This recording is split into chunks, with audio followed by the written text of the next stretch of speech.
So here's the big question. How are entrepreneurs like us, who have been hustling and struggling to make it to success, who seem to make it one step forward only to fall two steps back, who are dedicated, determined, and driven, how do we finally break through and win? That is the question, and this podcast will give you the answers. My name is Brian Kelly, and this is the Mind, Body, Business Show. Hello, everyone, and welcome to the Mind, Body, Business Show. My goodness, we have an amazing show lined up for you tonight, and it is because of the one and only Tanner Chidester is going to be coming on here in just a few minutes. I cannot wait to bring him on. This young man is brilliant. He's been through a lot of life experience in a very short period of time, and he's used that experience to catapult himself, his business, his colleagues, his coworkers, his family to a greater level. And that's what we love to do as entrepreneurs, is help others to achieve greatness. And that is exactly what Tanner does and is still doing, and still raising the bar as we speak. So he is coming on very, very soon. The Mind, Body, Business Show is a show that I had developed with you in mind, the entrepreneur, the business person, anyone who is looking to make it to that next level, wherever you are currently. Every time we have a new guest on the show, someone is learning another skill set, another fact, something that will help them, a mindset issue that will get them farther down the path than if they had not watched the show. It's like going to a 1-hour seminar without traveling or paying for hotel fees, and you get very targeted, focused questions asked of these incredible, successful entrepreneurs like Tanner, that my job is to extract the value from them so that it can help you and propel you, not only in your business life, also many times in your personal life as well. And that's why I love what I get to do. The Mind, Body, Business Show is what's about the 3 pillars of success, mind being mindset. And in about a 10-year period, I studied just successful people, just focused on that. And what I realized is three different qualities bubble to the top every single time. And yeah, you probably guessed it, they are part of the very title of the show. One being mind, which is mindset, as I said just a moment ago. And it is, what does that mean? That means that successful people have a very powerful and positive, and the most important aspect is flexible mindset. And then body. Each of these individuals that I study, now we're talking about people I know personally, others that are authors of books that some I've met, some I've never met, some are no longer with us and have been long since gone even before I was born. I was studying all of these and looking into their traits. And to a person, even all of these, body, they took care of their body, both nutritionally and physically through exercise and nutrition. And I'm just over the moon excited because each of my guests have these traits. Tanner exceeds most everyone in all 3 categories. And then business, and this is the 3rd category, is that in order to become successful in business, one must master various skill sets to achieve that. Skill sets like marketing, sales, team building, systematizing, leadership, the list goes on and on. We're going to talk about a few of these things. I wish maybe we'll go 3 hours tonight, because Tanner is such a wealth of information. I had a great time getting to know him right before the show. And the good news for you, though, mastering one skill set, mastering it, can take a very long time. It's like becoming an expert in anything. I think they say takes an average of 10,000 hours, a focused time. Well, to master a skill set is a similar thing. The good news is you don't personally have to master every skill set. In fact, if you master just one of them, and it was one of the few that I mentioned just a moment ago, because there's many more than I just mentioned. If you master this one skill set, you can use it to leverage into the other skill sets. And if you want to know what that is, go ahead and type it in the chat, comment. I'm kidding. I'll tell you what it is. I'm not going to tease you. It is the skill set of leadership. And you might say, Brian, I don't have a team yet. I'm a solopreneur. Great. Master leading yourself. Develop a culture in your business as if you had a team. And then if you have a team, cultivate that culture. Make it a culture that is thriving, that is supportive. And I know Tanner is a big believer of business culture as well. I can't wait to ask him about that question as well. And you'll learn at a deep level what it truly takes, what kind of culture to implement to truly build a successful business. This is going to be a great show, a great show. They all are great, but this one is going to take a great turn. And to another degree, what all of these very successful people also have are this trait that they all do is that they are all very avid readers of books. They never stop learning. And with that, very briefly, I want to segue into a little segment I like to affectionately call bookmarks. Bookmarks. Born to read. Bookmarks. Ready, steady, read. Bookmarks. Brought to you by reachyourpeaklibrary.com. And yes, just to remind you, Tanner Chidester is in the wings waiting. He's actually scratching at the monitor saying, let me in. He wants on, and I want him on here. So I'm going to make this brief. Before I talk about Reach Your Peak Library, very briefly, one thing I want to implore upon all of you watching, and those of you listening after the fact, after we're done live and you're listening to the recording, is rather than going and clicking away and looking at resources, because I know Tanner will come with, there's always a lot of resources, websites, books, things like that. Instead of clicking away and watching and looking at these things while the show is on, I implore upon you to instead take notes. Write down the web addresses. Literally, write them down with a pen and paper, or go and type them into your notepad online. Either way, stay with us, stay focused, not because of me, but because of Tanner. I would hate for you to miss that one golden nugget that could change your life forever because you took your focus away and you started looking at something like Reach Your Peak Library. You don't want to do that. Stay with the show. The magic happens in the room. That's my soapbox moment. Reach Your Peak Library is a resource that I had my team put together.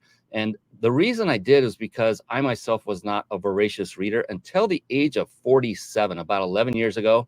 Everyone just did the math. We're good there. And so I began reading voraciously at that age after I discovered from my mentor how valuable it could be. And I listened to him on Audible. I found that was the reason I didn't read. I didn't like reading physical books. My eyes got strained, whatever the reason was. I listened voraciously to books. And so I started collecting the books that had a profound effect on me, either in business life or personal, or even both. And I said, add these to the website. And they are here for you. This is not a money generating website. You click on those buttons, it goes to Amazon. We may make a few pennies, if that. I don't even know. I honestly don't care. But I do care. I always care. You should always care. But I do care. But it's not, the purpose is not for money. But I wanted to put that up there. They are in here in no rhyme or reason. They're not alphabetic. Just scroll through, pick the first one that jumps off the page that you have yet to read, and go get it wherever you want to get it. Another library, on Audible, or Amazon directly. Just be sure you pick up another book and continue reading, because it does change your life for the better. I kid you not. And it costs next to nothing compared to all the other things that we all should do: mentorship, coaching, everything. And with that, I am done. I have had enough of blabbing. It is time to bring on the one and only Tanner Chidester. Here we go. Don't go anywhere. It's time for the Guest Expert Spotlight. Savvy, skillful, professional, adept, trained, big league, qualified. And there he is, ladies and gentlemen. Yes, it is the one. It is the only Tanner Chidester. Yes. How are you doing, Tanner? I'm doing better now. I love the introduction, so I'm ready. And every word that gentleman stated was absolutely true to form to you, for sure. Absolutely. We had it custom made for you. Thank Believe you. That, right? Of course, of course. I love it. Hey, we have an anonymous Facebook user said, boom, I love it. Right on. I don't know why these come in that way, but we got to share the good stuff too. So Tanner, my God, that was the best half hour I spent in a long time before bringing you on the show. Just meeting you, getting to know you. I've checked you out on your YouTube channel, and I recommend everybody do the same. It's just look up Tanner Chidester on YouTube. That's how I did it. I found him. His intro video is the greatest part of it, because you get to learn who this guy is at his core. He's transparent. He talks about his journey, not just through his business life, but through his life as being a kid, growing up with two older sisters, and what. I'm not gonna reveal anything here. You have to go see it. Everybody watching. It is good stuff. Very good stuff. It's great stuff. So Tanner, you know what? I'm going to bypass the ad spot. I just want to talk to you. I don't want to waste any time with that. So I'm going to bring you onto the show formally, officially, and give you the respect you deserve by introducing you and giving people a little bit of background. Is that cool with you? Yeah, absolutely. Right on. Founder and CEO of Elite CEOs, you can see it on his hat, Tanner Chidester has generated over $50 million in the online coaching world. Did everybody hear that? I want you to understand it. It's not like, ooh, look at Tanner, but it is. But he has achieved something very monumental that very few can say they have. And he's done it because he's figured it out. And he's still figuring it out as he goes. But can you believe that he will give you some tidbits that you can take away tonight, and use in your life? Absolutely. Back to Tanner. After discovering powerful, repeatable strategies, which he used to create his first million in a B2C model, that's business to customer, Tanner's success went on to disrupt the coaching industry forever. Upon request, Tanner began business coaching others on these same strategies and paving the way for simplicity in a traditionally complex online arena. Oh boy, I know about that. Since then, the sky has been the limit, especially with his two brothers by his side, families in it, who joined the business early on. Tanner's business has organically evolved into the coaching empire we know today, Elite CEOs. With his team by his side, Tanner is now on a mission to turn as many online coaches as possible into millionaires. I can say it. I was I'm getting all gushy here. Recently, Tanner has stepped out of CEO of his company. This is intriguing stuff, and moved into an advisory role only as he looks to expand into other areas. And we are going to have a blast tonight. Welcome, Tanner, to the show. Yeah, thanks again for having me, and you're too kind, so thank you. Oh, geez, Louise. The fact that you are just willing to spend your time here to help others to achieve greater success in their lives, that speaks volumes of you. You don't have to be here. You're not getting paid to. And I appreciate that. And we all do. And that's what I love about entrepreneurs. That's what I love. What I get to do is that's what is at the heart of every successful entrepreneur I've ever met, is that they have a heart, and their heart is for other people and helping people. And that's truly, in my opinion, one of the greatest recipes for success. What does that resonate with you? Oh yeah, 100%. Entrepreneurship changed my life. I honestly, I'm the first one in my family, I think, to start a business. So it was foreign to me, but I'm so glad I took the jump. We have that in common, by the way. I just didn't start till much later in life, and I'm loving it. I am so glad. I'm not gonna cry about anything. I learned so much in my life. I get to use it going forward, so it's all good. Oh my gosh. I wanted to open up by touching on mindset, and you've been through the growth of a company. And I know that is not an easy thing to do, especially when you're juggling so many things. First, you had to master sales and marketing. You did door-to-door sales for a while, which is wow. But that is probably one of the greatest skill sets on the planet you could have learned to become an entrepreneur. But then you need to master marketing. You also then, as you grow your team, you're bringing in a team. Now we have to develop a new skill set called leadership, and becoming a manager, like on the E-Myth Revisited talks about. And so I'm just curious, going through that phase and knowing that when you get up in the morning, there are going to be things that are arduous. There are going to be things that you must address that you don't always want to address, because that's just kind of the life of an entrepreneur, especially in the growth phase. What was going on in your mind when you got up in the morning to set the table, to keep you driven, to keep you focused? You work hard, you work long hours, or at least you did, to get where you are. And there was a reason for that. Nobody does that unless they truly have a drive in here in the brain. And I'm curious for our listeners and our viewers, what was it for you that kept you motivated and driven to go in and day out? Yeah. So, I mean, my original goal was to play in the NFL, and I got to the Division I level, got hurt a lot. I don't think I was good enough either. Once I saw some first round draft picks, I just realized, it was pipe dream. So when I started a business, it was for the sole intention of not being poor. I grew up in a family of 7 kids. Dad was a teacher, mom was stay at home. So it's not, it's relative, was I destitute? No, but I always remember my parents would fight about bills or money, or it'd be this big discussion. And so I just had the sole intention of not being poor. And then it was also, the fact that everything in my life to that point seemed to go my way. So, you know, I got to play Division I football. I had straight A's. I was an engineer. I did good with dating. And I didn't want to be this loser that had, you know, dropped out of school and tried to start a business and failed. And so I think it was just the constant fear of failing. And even when I started having success, I was so afraid I was going to lose it that I just put my foot down and I didn't let it go. Wow. I wouldn't have guessed that one. That's pretty awesome. Fear of failing. That could be a very powerful and good fear to keep people going. I hope you don't have those feelings anymore and you can just focus going full speed ahead. Or is it still there? I mean, not as much, but I just think it's a different level. So as I'm looking to new business ventures, I'm trying to find things that I think could hit 9 figures or above. And you have the same fear, right? Can I do it? Is this the right vehicle? So I think the reality is that no matter what level of business you get to, you just find yourself in a bigger pond. And so, you know, these fears that you don't have here, you just get new fears up here. So I think it's a constant game. Obviously, it's a little different when you go from destitute to, you know, you're making good income and you're financially stable. But I think there's that internal drive that make a lot of entrepreneurs great because they start pushing because they actually love business and they love growth versus they're trying to get a paycheck. How important is that to you to love what you do now, where you are right now? I mean, I say it's very important. You know, as I stepped out of my company on the 1st of January, I've realized I don't have a ton of hobbies.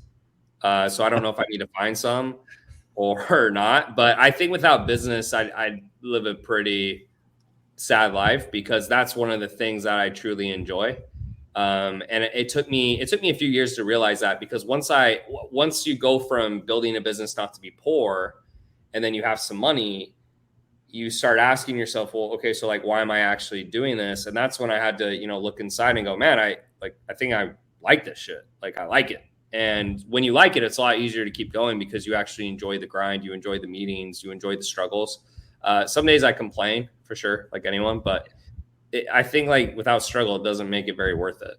Yeah. I mean, hobbies. I mean, you have golf. I have bad days in golf. I used to. I don't play golf anymore, but you know, you're going to have bad days. And it's interesting that you bring that up because we have so many similarities. It's scary that it's hard to believe you're that much younger than me because I think we were separated at birth as twins because the same thing. Parents, one breadwinner. I didn't have 7 or 6 siblings, but I had one, but we were lower middle income and didn't know it growing up till I got older, blah, blah, blah. That's my story. But I love everything you're saying because it's so on point with how it seems to go with people. It's you tell the truth. If anyone goes to Tanner Chidester's YouTube channel, you'll get the truth. Go to his YouTube channel and watch that first video and you'll get to know Tanner at a deep level. I felt like I knew you after that. That was a phenomenally well done video. And it was authentic. You know, you're like stone faced. You don't have any emotion. You're just telling it. And it's wonderful. And I appreciate that about you, that you just tell the truth because that's the thing. What everyone out there watching and listening, wouldn't it be nice to get to the point where it really doesn't matter what anybody thinks about you. You just get to be you. You know, and they often say if you are a bad person now and you make a lot of money, you're just going to be more of a bad person. And vice versa. If you're a great person or a good person and you make more money, it's going to amplify that goodness. And that's what happened with Tanner. The goodness is coming out. And now he gets to be authentic. Maybe you always were, Tanner. Maybe you were always just say, I don't care what people think. I'm just going to say the way I am. I know your story was you got bullied when you were younger. So maybe you were a little bit shyer to say your opinion back then. But the thing I love is you have that freedom now and we get to see the essence of you. And for one, I like the essence of you. You are a good man and a good person, and you love helping people. And this is proof positive. You're on this show helping people. So I just want to give you some kudos on that. It's becoming a bromance all of a sudden. I don't know where that came from. But yeah, I learned so much listening to that video, watching that, and then talking to you in the first half hour before this show. And things that I really am curious about. You know, you started with nothing monetarily. You had the drive to make money. You invested, I think you had $2,000. You invested that. Then you got a credit card and invested another 3 or 5, something to that effect. You know, money you didn't have. I've been there. Many of us have been there, but I bet that lit a fire under your butt. And then you move back home. I don't know if I'm getting the chronology correct to your, that's hard to do. You were what, 25, 24, somewhere around there. That's hard to do. My God. And then you locked yourself in a room for a year. You didn't date. You didn't do all these other things. You just put your nose to the grindstone. What did you pay for to tell the audience with that 5,000, 7,000, whatever it was, that flipped the switch and you just put everything you had into devouring that information? What was that? You don't have to say names, but whatever you feel comfortable with. No, yeah. So it was, I had about $2,000 in my bank account, like you said, and I was doing door-to-door sales. And I remember I looked down at my bank account and I had the same money in it that I had 2 or 3 years ago. So, 22, I had about $2,000, 25, I had $2,000. And I said, because I was making a little more money, but then I would just spend it. Right. Or we would do door-to-door sales and you had to pay for rent and all these other things. So it just felt like I was going in a perpetual circle. And then I saw a program on Facebook, and I was really not on social media. I wasn't super active. I actually hated social media, but I was scrolling and I saw this ad that said, how to start an online fitness business. And I got on, didn't know anything about high ticket, gave them $2,000. The program was $5,000. I had to go get a credit card to pay off the rest. Got the credit card. Never had a credit card before at 25, which is kind of weird. Paid off the rest. And then really the program itself, I only watched a couple of videos and then I was like, I'm not going to watch any more of these videos because it was a lot of like rah-rah stuff, which, me as a former athlete, I was like, dude, I don't care. Like, I just need to know what to do. And I remember I messaged the coach and I just asked, I said, what do I do? And he said, well, just message people and then get them on a call and then close them. I was like, all right, and I just started doing that and I started making money hand over fist. And I think obviously door-to-door sales helped, being a collegiate athlete in the past helped, but I just didn't really know what price point to sell at. I didn't know people would pay that price point. I didn't know to get people on the phone. I just thought I'm going to make a link, post it, and people will find it and I'll get rich. And that's what most people think, and that's just not how it works. Field of dreams, right? Build it and they will come. Nope, right. It doesn't work that way. Right. Yes. And it is a field of dreams and it becomes a field of nightmares after you realize, no, it doesn't work that way. Right. Yeah. So, my gosh. And so this fitness program, did it give you the structure, it's an online fitness program. Were you able to take something they developed and make it your own and then sell it? I mean, for people who have not started a business or haven't gone through that yet, that's why I'm asking. Yeah. So it was actually it was a program for trainers, and the main stuff I got from it was the marketing and the sales. So for me, building out a program for someone wasn't that complex. It's just, here's your nutrition, here's your training, like go get it. But I think the biggest thing was just I was selling it at a $47 price point. I raised it to $1,500. I was trying to get people to buy it through a link. Then I started selling over the phone. And then once I made my first 3-4 sales, I called my parents. I said, hey, I figured this shit out. Finally, I'm going to come home. If you're cool with it, I'll pay you guys a little bit of rent. I just want to take all the money and push it back into the business. And that's what I did. And, when I made 10 grand at the time, I made 10 grand a week. That was 3 times what I was making a month. It just I felt so rich at that point. I was like, holy shit. Like, it just felt like this crazy thing had just happened to me. But that was the main thing I got from it. The actual fulfillment and stuff, it might've been in there, but I'll be honest with you, after the first couple of videos, I just stopped watching. And once I started making money, that's actually been something I've always been good at is I'm not really a consumer. I really once I see, something works, I just go because that's like the best way to learn. Like I can consume all the information in the world, but once you're moving, it's really just keep going. You don't have to keep consuming info. Yeah. I think one of the issues, among many today are that there are so many of these programs out there that teach you, you spend all these hours going through our videos and trainings and calls and masterminds and all this stuff. And then you sit at the end and you hear nothing but crickets. It's like, you need to find one that has a proven recipe for success. It's getting more and more difficult to find the real ones out there, it seems. And so did you ever go through any of that churn, or did you just become fortunate and found that one on Facebook and it worked out?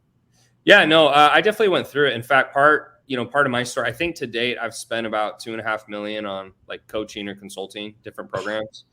And so the first program really helped me just with pricing, I would say.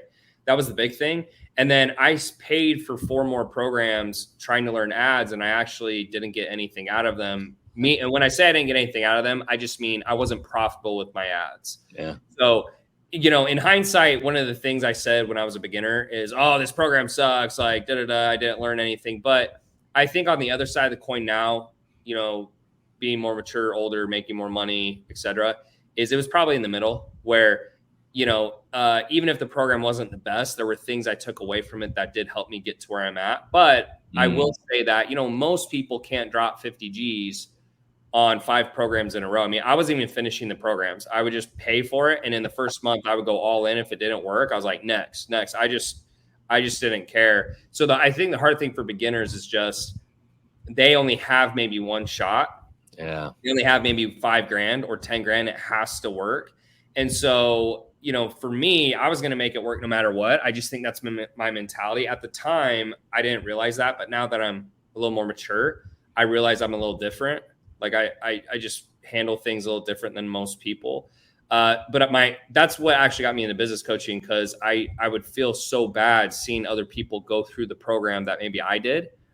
And I would get like enough out of it to like make some money, but they would completely flop and fail. And that actually is what got me in the coaching industry. And it pissed me off at the time. I hated business coaches, which is ironic, because I just thought a lot of it was crap. I just thought a lot of what they were teaching was from theory and it wasn't from actual experience.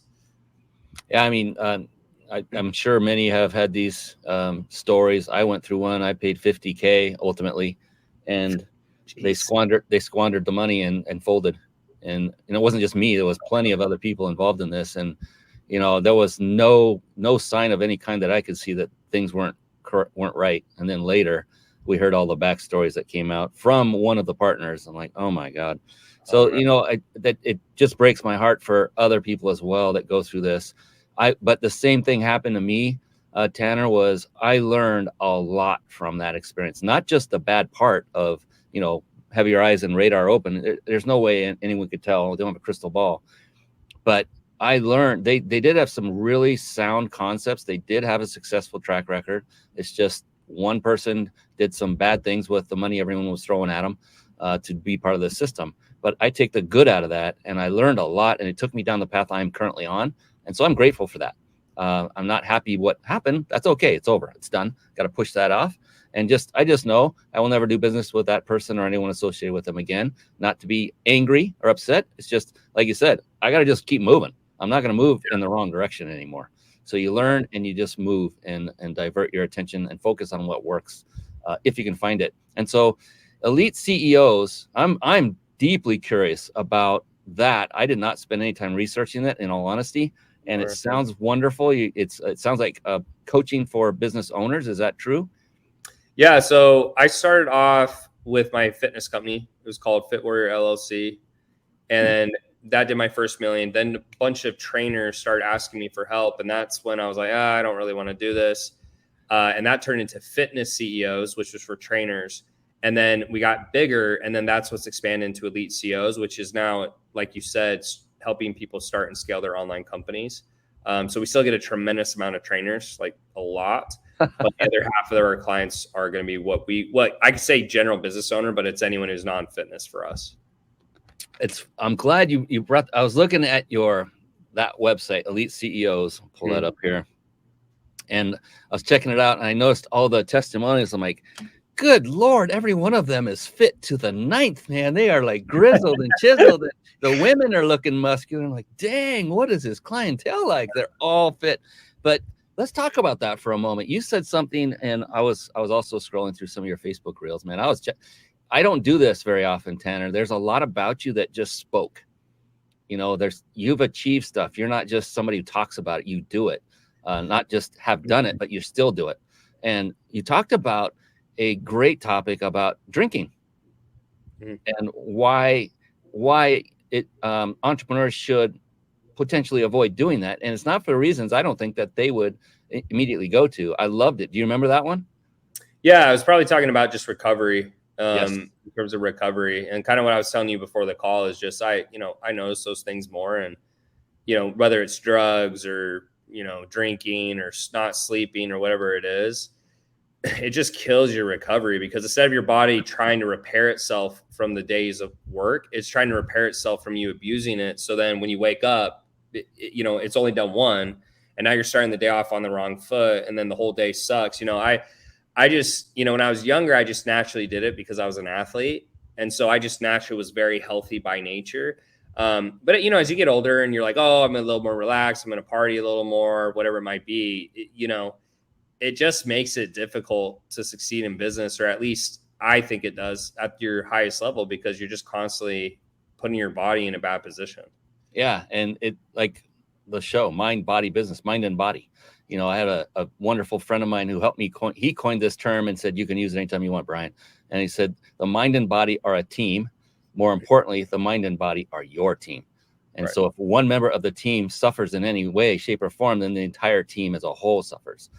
So you this from, you played basketball. You were a double sport guy. That means you were pretty damn good. I mean, come on, give yourself credit. So you didn't make it to the NFL, but man, to play 2 sports in a college, I mean, actually, you got on the court and played. You didn't just sit on the bench. So I played basketball and football in high school. Football and basketball in high school, and then I only played football in college. Okay. I couldn't stay healthy though. I mean, I spent my whole college career just nursing injuries, unfortunately, and that's kind of why I gave it up, because I mean, I get hurt, 6 months rehab, get hurt, 6 months rehab, get hurt, and I was like, this is a joke. So high school was like, those were the days, right? It was easy, it was fun, not a lot of politics, like we're just having a good time. So college just was rough. I couldn't stay healthy. And in high school, nobody came in weighing at 300 pounds either, right? Yeah, I mean, you had a couple guys here and there on high school squads, but in college, I mean, our O-line was 300 across the board. So, you're running into those guys full speed, 230, you're just not that big. You just bounce. Yeah. You bounce and break. You would. But you had a great lesson you learned in that process, especially when you got to college and you watched certain individuals come onto the squad who really had hardly any experience, and they catapulted way ahead of you without lifting a finger. And I love the learning that you got from that. And this is a life lesson. If you wouldn't mind sharing that with everyone about this one guy you've said several times now when we've been talking. Well, and because it's happened to me too. And I'm like, what the hell? Well, my dad, when I was younger, my dad would say comments that, the guys who play in the NBA and the NFL, they're on another level. And I used to actually get upset, because I always had this mentality that I'll outwork everyone. And I still do, right? But what I realized he meant, actually maybe a couple more, they're first or second rounders, but Ezekiel Ansah was the first guy. And he came over from Ghana, and he was about 280 pounds, 6'7". And we got in the weight room, and he never played football a day in his life. And anyways, long story short, he started squatting 405 for 10 reps, and he never lifted weights. He ran the 100-meter for the team. So imagine a 6'7", 280-pound male running like a 10-1, right? And so long story short, they don't play him hardly at all. He's a junior, so they don't pay him hardly at all as a junior. His senior year, I thought he should have started day one, but I thought there were politics going on. The senior year, he starts 6 games, and then he goes to the Detroit Lions, 5th pick in the draft, ran like a 4.5, just a freak athlete, I also got to play with Randy Gregory, who he was going to be a top 10 pick, but he had some drug issues.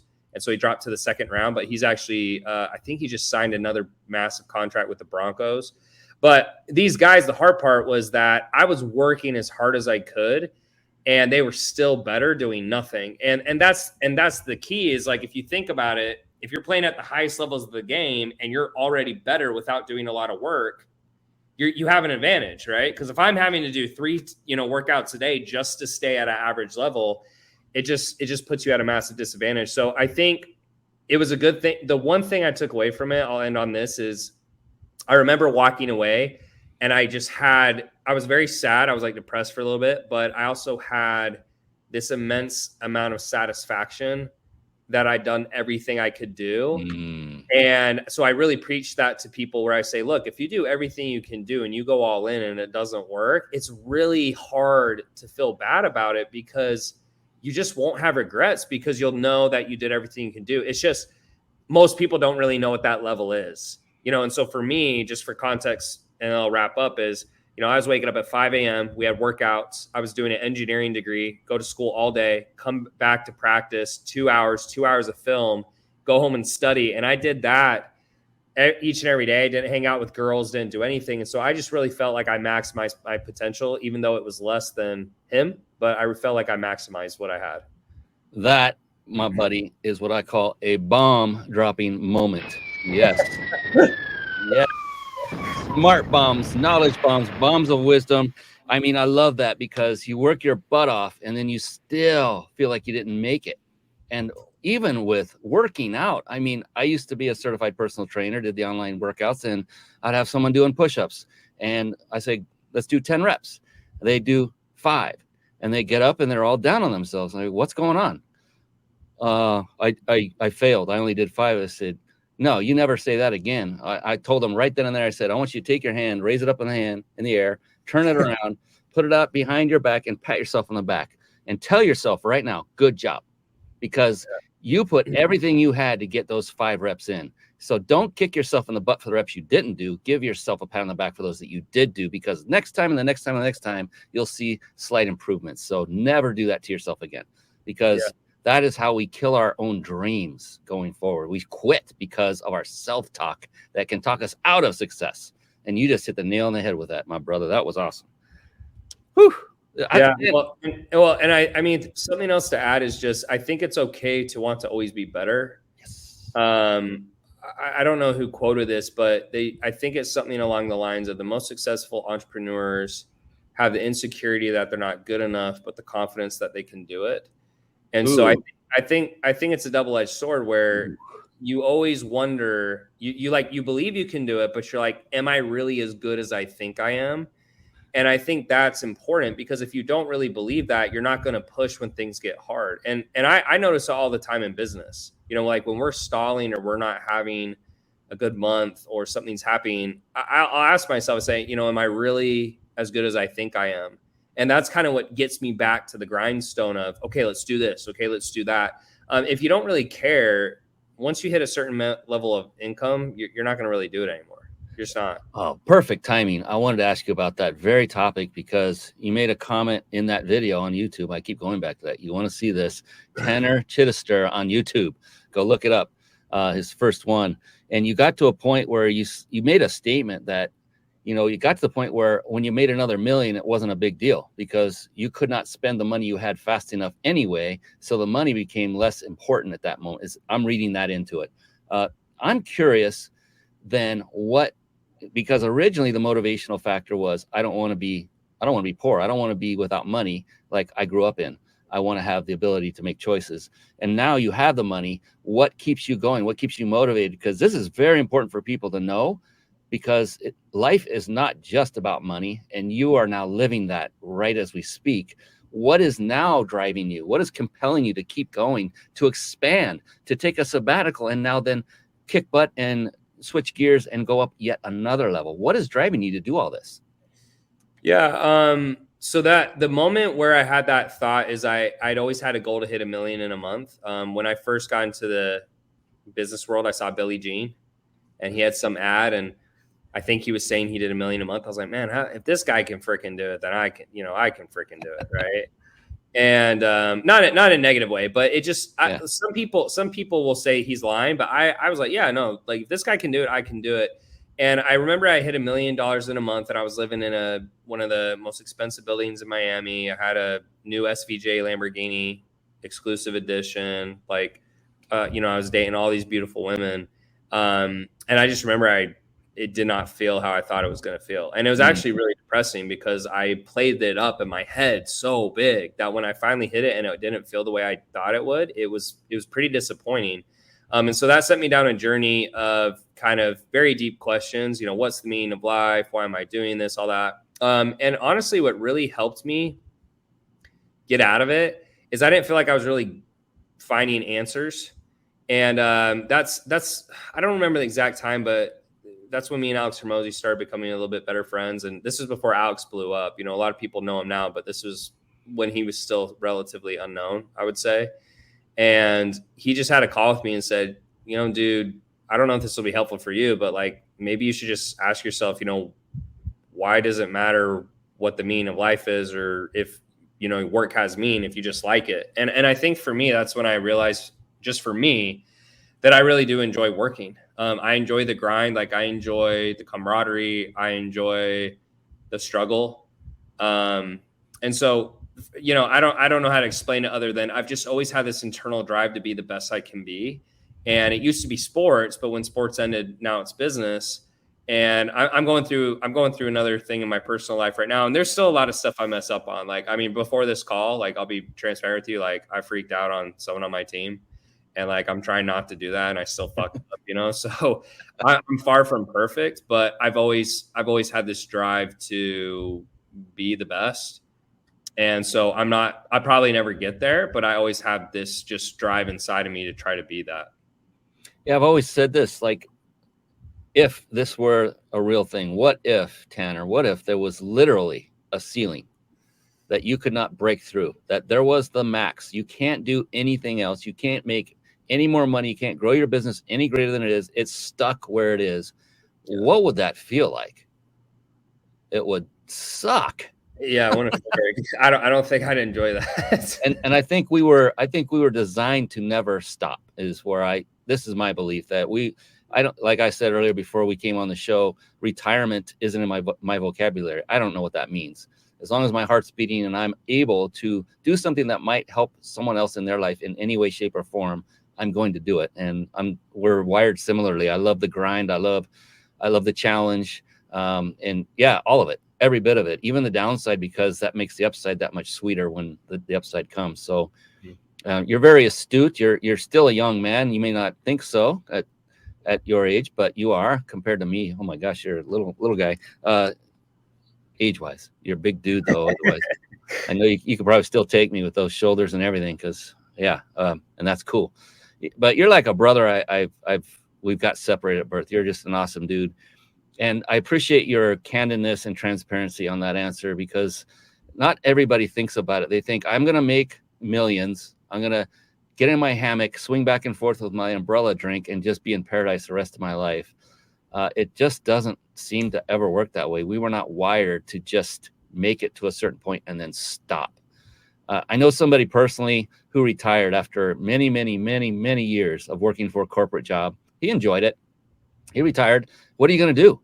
Oh, I couldn't wait to finally go out. I'm going to take pictures. I love photography. I said, great. What else are you going to do? He couldn't think of it. I'm like, you spent your entire life to take photos. I mean, I didn't say that to him, but that's what came. Like, you didn't think this far? Well, here's the sad part, man. I remember going to a local store that had furniture on display, outdoor furniture inside the store on display. And first we opened the door, and this is several months after he retired. And I look, and on that wicker couch was him fast asleep. His wife's in the back at the pharmacy or something, right? Man. And I'm like, okay, not a big deal. But it wasn't, I don't know how long it was. It wasn't a year after that. His name was in the obituary. And so he worked his entire life to take pictures and then fall asleep on a wicker, and then he's gone. And it's like, that's not the way I want to go out, and that's not the way I want to live my life. And I thought, never.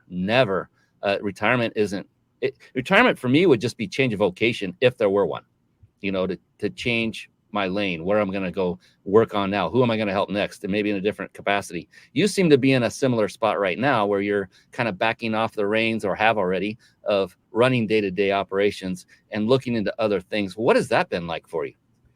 Yeah. So, I mean, it's been different to say the least. I think for me, what came to that decision, because a lot of people ask, is, I'll just, the way I view it is most info product businesses, or, information companies at scale, the biggest ones, typically, there's obviously people who are not going to fit the mold, but usually you're not going to hear between 1 to 3 million, the biggest ones per month. And so once you've hit that level, what happens is your teams are just really big, ad costs rise, and it starts to just diminish your profits. And so when I finally hit those levels and I started seeing, okay, if I put in an extra 200% effort, we get an extra 10% profit, like and I go, okay, I don't really give a shit, right? And I have bigger goals, that it made more sense to start moving in management to kind of maintain and preserve. Yeah, if they grow it, great, but it's more like maintain and preserve, use that cash to do bigger stuff. And there's really no reason to do something bigger. I just feel I'm 31 years old. I got my whole life ahead of me, and this is just the first notch of my belt. And from at least what I've seen is the guys who've built the biggest companies, or ladies, actually usually have internet marketing backgrounds. And then they go on to use it in more quote unquote traditional businesses. And so that's kind of what I'm trying to do now. But yeah, I stepped out in the first. My brother runs it, super reliable, trust him to death. And so, yeah, it's fun, but it's what's fun is I just get on the calls and say, here's what we should do, or here's what I think. And then that's the end of my discussion. Like, I don't have to push any buttons. I'm not hammering anybody. I'm not doing any meetings. So that took time to get used to, like anything. And when I start my next thing, that role will probably back off even a little more, possibly. But it's been fun because you realize that the business will only go as far as the team. And that's probably been the most challenging thing, is realizing that no matter how much you work or how much you do, that you will always become a bottleneck. And so it really comes down to the quality of your team. And it took me probably 4 years to really realize that. It took me probably 4 years to really realize that the bottleneck is almost always the team. I mean, it's like 9 times out of 10. And then maybe once in a while, it's like something you're doing wrong with your marketing or fulfillment or something. But, if you can just upgrade the players on your team consistently, that's really what makes the massive difference. You said, I love this. This is a perfect segue. Yeah, we're going to go another couple hours. So just so you know, I'm just kidding. Oh, where are you right now? Real quick for everybody. Costa Rica. Costa Rica. And is that your residence? It's not. I'm just visiting. Yeah, that's a beautiful thing. Yeah. And I love that. And you talked about the importance of team before we went live. I mean, I got to tell everybody that's watching or listening right now, I wish I had hit the record button. That was a show in itself, and I'm not kidding in the least. But you talked about there's two different things that you look at when you're bringing on a team and building a team, and that was, one was culture, and the other was experience. Yeah. And you made a comment about which of those two you know to be more important than the other. I was just curious if you would expand on that for everyone. Yeah. So it took me, I didn't really care about culture at all for a long time. And I don't, maybe that's not the right word. I just don't think I knew how to look for it or what that meant.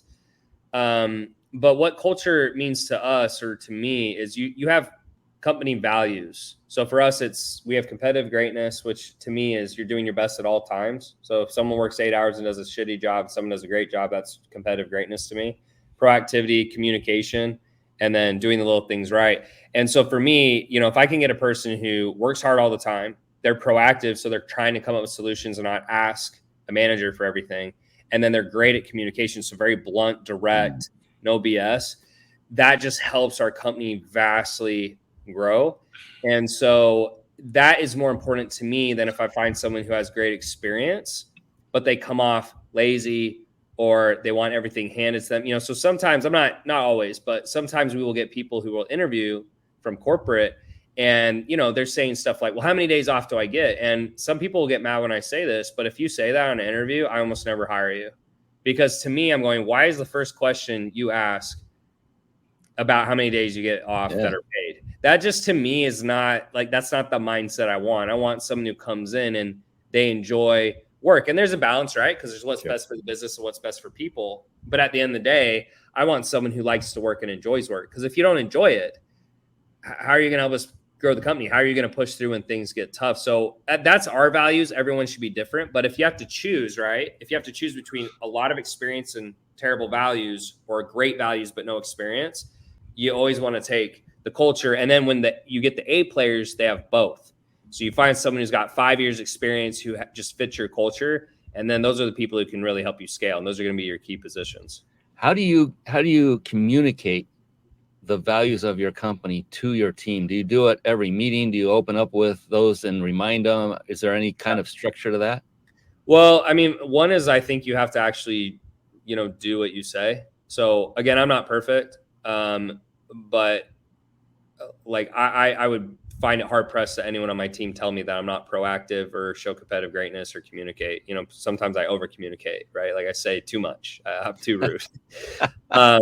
But yeah, then it's just constantly reminding people. Something that was hard for me and still is we'll say something and then we got to say it again. And we got to say it again and you got to say it again. But that's just honestly what you have to do from the top down. So it's just constantly posting it in Slack, bringing it up on the company call. Something else is also when someone amplifies, those values and shows them, like say that to the team, hey, this person is really showing this, and give them examples of what good and bad looks like. So the other day I got on a call and I said, here's an example of us not doing this.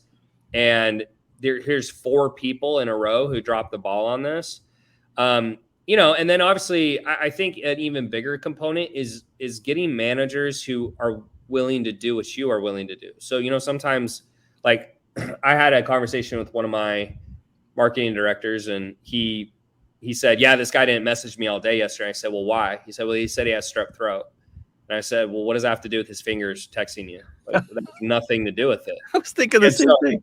Right. So it's that type of attitude. It's like, is your manager going to remove them or tell them that's not acceptable here? Or do they just let it slide? Yeah. Right. And so, because that's the hardest thing is like the founder passing his values down to his team, and then his team exemplifying those values. Because if they don't, if they don't, your team will never be as good as it should, or they keep people around that should have been fired. Right. And some people, like I've learned too, they might be great in your company for 4 years. And then year 5, they're just like, I don't want to work. I don't want to do this anymore. And that's fine. But it just may not be a fit for them anymore. Like it might be time for them to move on. I'm just a big believer the business has to get what it needs. It doesn't really care about your feelings. And so there's a balance, right? There's a balance, but at the end of the day, my commitment is to my team and to the business. And if my team is not giving the business what it needs, they have to get removed, because the business, like, it just has to get what it needs to win, Yeah, that's like drinking when you shouldn't be. It's like having those bad cells that take the recovery of your team longer to get through, for sure.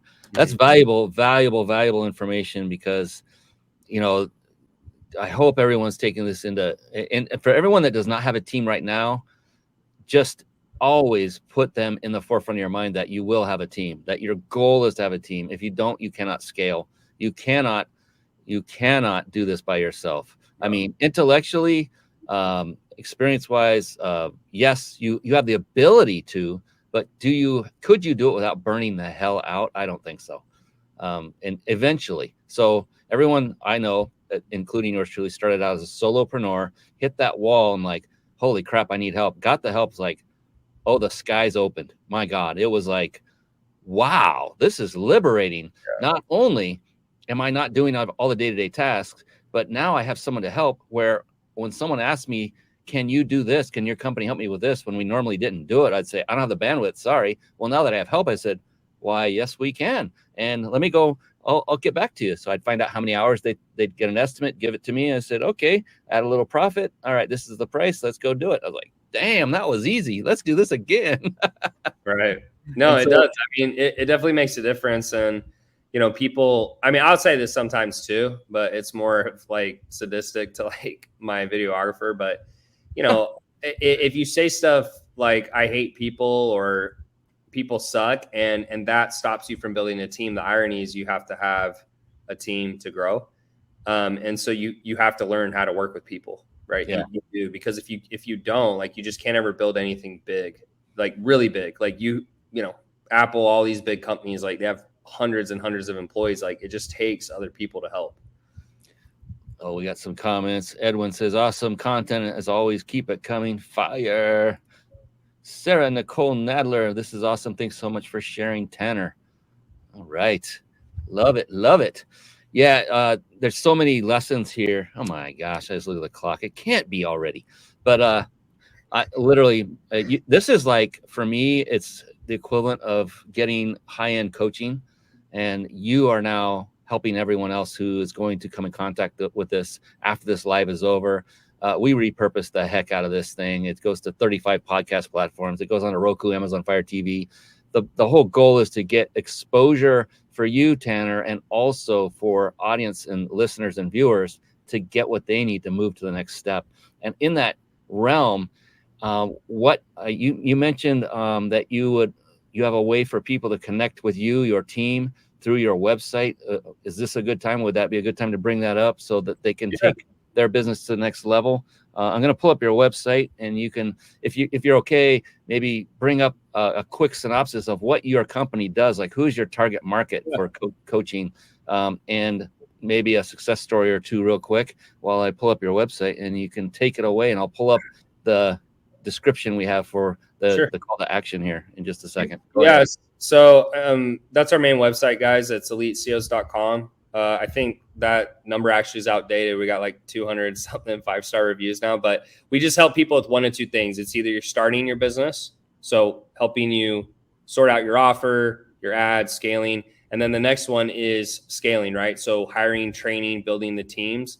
Man, I can't even tell you how many. We've had about, I want to say, over 30,000 customers at this point. Wow. So it's been quite a few. And yeah, some of our cool success stories. I mean, you always have people who come in and they're doing like $100,000 and we get them to $1 million a month. We've had a couple clients do over $2 million a month. But I think the coolest ones is people who come in at zero and they have a corporate job or they've never done it before, and then they're doing $50,000 or $100,000 a month.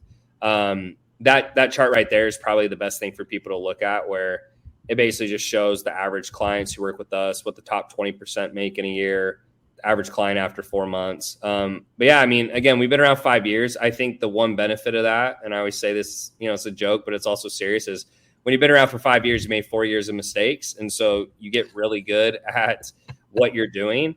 And so I do feel, we're one of the premier programs in the industry. I know a lot of people will come in and come out, but, when you can stand the test of time, I think that's a testament to the product. And so it's something I'm really proud about. But yeah, those are the people we help. And so if you're someone who's trying to scale or start, that's what we do. Well, and it's a testament to product. It's also a testament to leadership, and that comes from you. And, the success always trickles down. I mean, it comes from the top. My gosh, we got, let's see, Tanner got me a 6-figure online coach 3 years ago, says Facebook user. We know it's a real person. I don't know why it's doing this right now, but, and then totally appreciate you, Fire. Another, either the same or a different Facebook user. We got a lot of Facebook users. Thanks for coming on. Go ahead and drop your name if you're so inclined to say that was me and my name is. We'll definitely give you a shout out, and glad that you have people coming on live to give props. And yeah, it's a testament to you, Tanner, the culture you've established in your business, the time and effort you've put in. It's Dominique Matthews. Haha. So thanks for coming on and sharing your success with. So basically the call to action here. So Elite CEO. So it's ELITECEOS.com. And you can do it all lowercase if that works. I'm doing that for those of us who are listening. And then you basically the call to action here for everyone is simply to go on the website, and it's now covered up by this banner, but that is to schedule your call here. There's a button at the bottom. You can see it flashing there on the website, and get in touch with Tanner's team. What does a typical call go like if you were to 45 to 60 minutes. And, it'll just be walking through what the struggles are that you have, and then the solutions that we would have for you. And then obviously, if you want to join the program, I will say, over the years, my sales teams are very much relaxed. By the time you get to the call, it's like, if you're interested in it, we'll walk you through it. If you want to do it, great. If you don't, no worries. But we just want to spend time getting to know you as a person, what your business needs. And then we try to find you the right solution. At this point, we have 4 divisions. So we have a division that hires and trains sales reps for you. We can run your ads. We can help you set up tech. We have done with you services. We have done for you services. So we really have tried to build a suite that, can fit the need of the customer and be custom made. So that's what the call is for, guys. Like, I know everyone says that, but it really is just to figure out what you need help with and then try to pinpoint it. Yeah. And then make a fit, find if there's a match. And you hit it when you said ads, that my alarms went off, because I've been through that, and that costs money. Yeah. So do you have a set up as a tiered approach to where the client can be starting to make money before they need to pour money back into the ads? Yeah, correct. So think of those all as separate divisions. So for example, if you're someone who's doing 100,000 a month, you might need sales reps. So that's where we're going to start. You might come to us for that. If you're someone who's doing 30 grand a month, you're trying to scale up, you might need us to run your ads. If you're a beginner, we're not going to recommend ads because, like you said, it costs money that they don't have. So it's more of just when people come to us, sometimes they get this idea, oh, it's just a mastermind. But, over the 5 years, that's part of why I believe we've continued to scale and grow and stick around, is because we've improved, right? Like, we're making new products, we're making new divisions, because we just realized, hey, like, if we're just a one-trick pony, that's not what everyone needs. And so it's just so people know we have custom solutions for wherever they're at. Good God, I'm not kidding. I could talk to you for another hour at least. And I want to respect your time, and I appreciate you beyond the moon. There is one final question I like to ask. I normally give away a vacation stay here. I'm going to flash it real fast for all those that have stuck around because they have to be watching live. And then I'm going to segue back into you, Tanner. If you've got a few more minutes, it won't take long. I like to end every show with a very profound question. I did it randomly for years. This is like, I'm going on year 5 of this show. I can't believe it.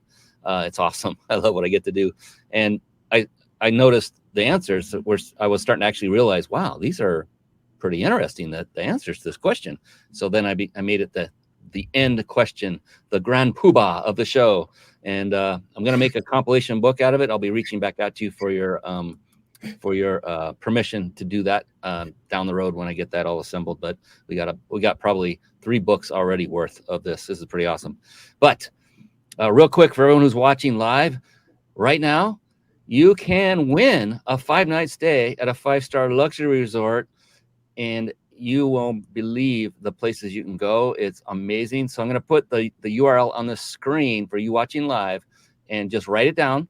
Enter after we close the show. Remember, stay focused. The magic happens in the room. Write this down. Enter after the show's over. Don't worry. We know that you are watching the show.